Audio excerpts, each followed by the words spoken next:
Ruined buildings are a common sight in many Syrian cities nowadays, visual markers of the intensity and perhaps the end of the battles that took place here. But in al-Qaboun, the fierce fighting that took place above the ground is just a fraction of what was going on beneath the streets. This battle was very difficult. They were fortified underground along with their heavy weapons in tunnels, and getting at them there wasn't easy. The Syrian army says it discovered 26 tunnels underneath al-Qaboun district after it recaptured the area from rebels. The battle to retake al-Qaboun district took several weeks from government forces, despite the fact that they dispatched their elite forces here, the Syrian Army's 4th Armored Division and the Republican Guards, who are considered to be the elite and the best of the Syrian army. One of the reasons this battle was extremely difficult for the Syrian army are tunnels like this one.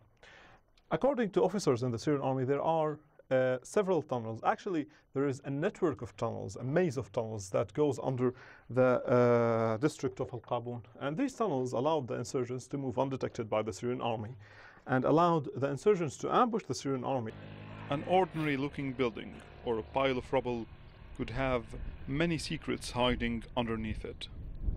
Here in the basement of one of the residential buildings in al-Qaboun district, 5 meters under the surface of earth, the story of the tunnels of Qaboun only begin.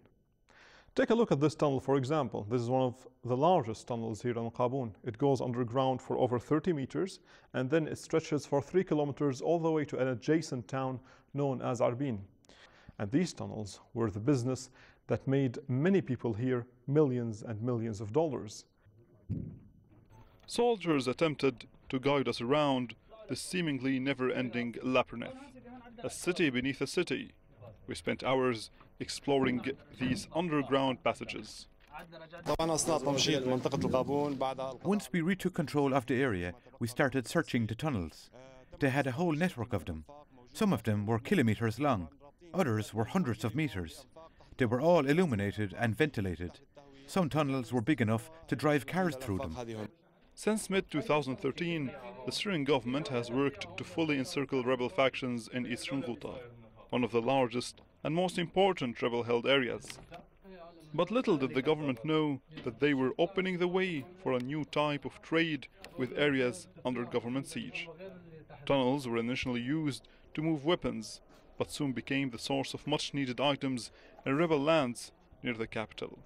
This tunnel was used to transport diesel fuel. A liter would sell for as much as $10 in besieged areas, 10 times more than its worth at the other end of the tunnel.